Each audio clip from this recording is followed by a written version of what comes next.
आधा ज्ञान बड़ा खतरनाक होता है। तो नीतीश कुमार वो आधे ज्ञान वाले व्यक्ति हैं।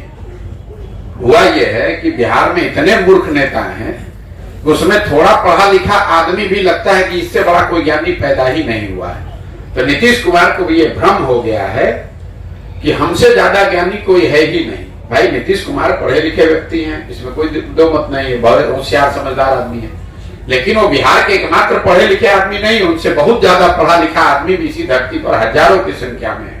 नीतीश को भाई आप 18 बरस से राज्य चला रहे हैं, आप देश में सबसे पिछड़े हैं और खड़े होकर कहते हैं कि हमने तो बड़ा अच्छा काम कर दिया। अगर अच्छा किया तो आप कम से कम केरल तमिलनाडु हो जाते। केरल तमिलनाडु तो छोड़िए, राजस्थान यूपी के बराबर हो जाते। नीतीश कुमार के बर्बादी का ये कारण है कि उस आदमी को अहंकार हो गया कि मुझे सब मालूम है और मुझे जनता हटा नहीं सकती है, जनता किसी को वोट दे बैठूंगा मैं ही। इसी चीज ने नीतीश कुमार का डाउनफॉल किया। 2005 के नीतीश कुमार और आज के नीतीश कुमार में जमीन आसमान का फर्क है। शराबबंदी को लेकर जो मैं आपको बात बता रहा था कि इसका कोई दुनिया में प्रमाण नहीं है कि शराबबंदी के जरिए आप समाज का या अपना आर्थिक सामाजिक उत्थान कर सकते हैं। गांधी जी ने शराबबंदी के लिए कानून बनाने की बात कहीं नहीं कही। और तीसरा, अगर शराबबंदी को एक बार को बहस के लिए मान भी लिया जाए कि अच्छा है, तो शराबबंदी लागू है कहां? शराबबंदी के नाम पर तो खाली शराब का दुकान बंद हुआ, होम डिलीवरी चालू हो गया। बिहार की गरीब जनता का हर साल 15,000 से 20,000 करोड़ का नुकसान हो रहा है। हर गांव में 10-15 बच्चे अवैध शराब के कारोबार में जुड़ गए। और ये पैसा जो नुकसान हो रहा है जा कहां रहा है? ये बिहार के भ्रष्ट शराब माफिया और अफसरों के जेब में जा रहा है। बच्चे शराब का कारोबार कर रहे हैं, गलत काम में लग रहे हैं। पूरे जितने नेपाल से लगते हुए एरिया हैं उसमें जहां जाइए गांव में लोग बता रहे हैं इस तरह के ड्रग्स का कारोबार हो रहा है जो बिहार ने कभी देखा नहीं है।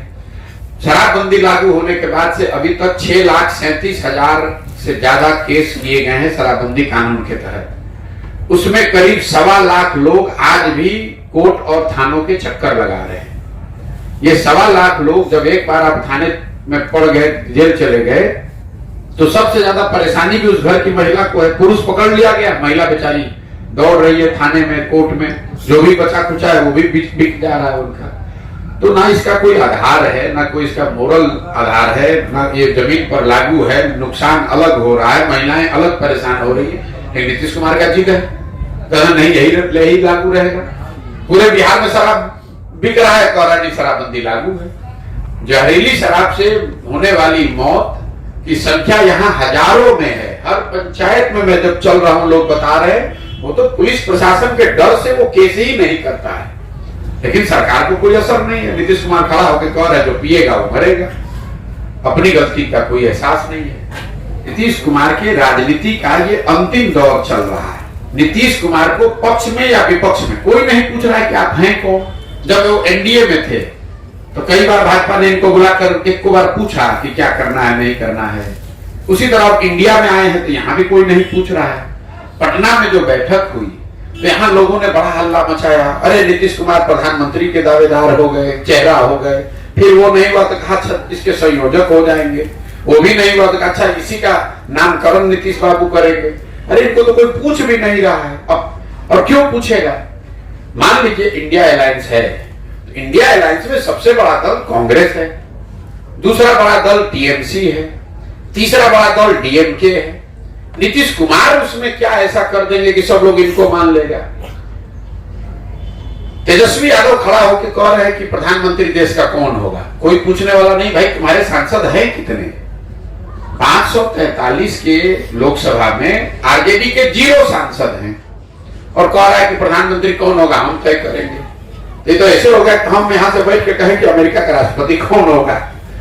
अपने ही मुंह से करना है तो देश का प्रधानमंत्री का है, अमेरिका का राष्ट्रपति भी आप ही तय कर दीजिए बिहार से। ये बड़बोले लोग हैं, आरजेडी के लोग बड़बोले हैं। कहता है देश का प्रधानमंत्री कौन है। भाई तुमसे पूछ कौन रहा है? तुम पहले 5 सांसद अपना जिता लो, उसके बाद में बताओगे कि कौन होगा नहीं होगा। नीतीश कुमार का तो लोकसभा अभी चुनाव होगा, मैं रोज कैमरे पर कह रहा हूं, इसके बाद जदयू का संपूर्ण विघटन शुरू हो जाएगा। उनकी राजनीति का ये अंतिम दौर है, कहानी खत्म। लोकसभा चुनाव तक जितना चलना है चला लीजिए।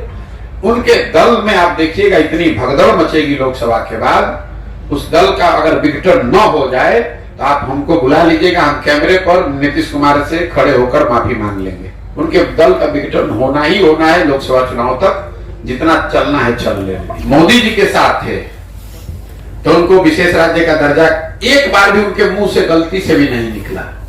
संसद में उनके जदयू के नेता मोदी जी को महामानव बता रहे थे। अंतरात्मा जैसे ही महागठबंधन में आए, अंतरात्मा का भी फिर से फाइन ट्यूनिंग हो गया। अब उनको विशेष राज्य का दर्जा दिखने लगा, फिर भागेंगे भाजपा में, तो फिर कहेंगे अगर विशेष राज्य का दर्जा छोड़िए ना, इसको मुद्दा है, इस सबको कुछ बुझाता है। अरे भाई आप ही को बुझाता है तो आप ही सुधार दीजिए। जिस आदमी को कुछ नहीं बुझाता है उसको पूरी दुनिया मूर्ख दिखती है, तो नीतीश कुमार को सब मूर्ख दिखता है, इसलिए उनको अपनी समझ नहीं रही है। नीतीश कुमार का उम्र हो गया, 75 साल से ज्यादा उनकी उम्र हो गई, सामाजिक राजनीतिक तौर से घिर गए, क्या बोल रहे हैं उनको खुद नहीं पता है। विधानसभा में खड़े होकर जो उन्होंने वक्तव्य दिया, पूरे देश में हंसी के पात्र बने और पूरे बिहार के लोगों को शर्मसार किया। फिर वो जो हुआ वो तो हुआ। अगले दिन जब उन्होंने माफी मांगी तो उनके माफी मांगने के तरीके को देखिए, उसमें भी उनको नहीं लग रहा है कि हंस रहे हैं कि रो रहे हैं कि सही में दुखी हैं कि खुश हैं। बोलना कुछ चाहते हैं, बोल कुछ और जाते हैं, करना और चाहते हैं, कर कुछ और जाते हैं। वो दिमाग, इसीलिए लोग कह रहे हैं भैया दिमाग स्थिर नहीं है, वो घबराहट है। जब आप अकेले पड़ जाते हैं तो आपको इस तरह की घबराहट होने लगती है। जब खिसक गया है उनको नीतीश कुमार के बात का, वो देखिए कोई 5 मिनट खाली नीतीश कुमार के वक्तव्य को सुनिए किसी भी विषय पर, तो बोलना शुरू करेंगे कहीं से, बीच में कहीं दूसरे जगह चले जाएंगे, फिर घूमकर राष्ट्रपति के सामने भाषण दे रहे हैं, कुर्ता उठा के पेट खजुला रहे हैं। बताइए, ये बिहार के मुख्यमंत्री हैं, राष्ट्रपति का फॉर्मल कार्यक्रम चल रहा है, महिला राष्ट्रपति वहां बैठी हुई हैं, कुर्ता उठा के पेट बोलते बोलते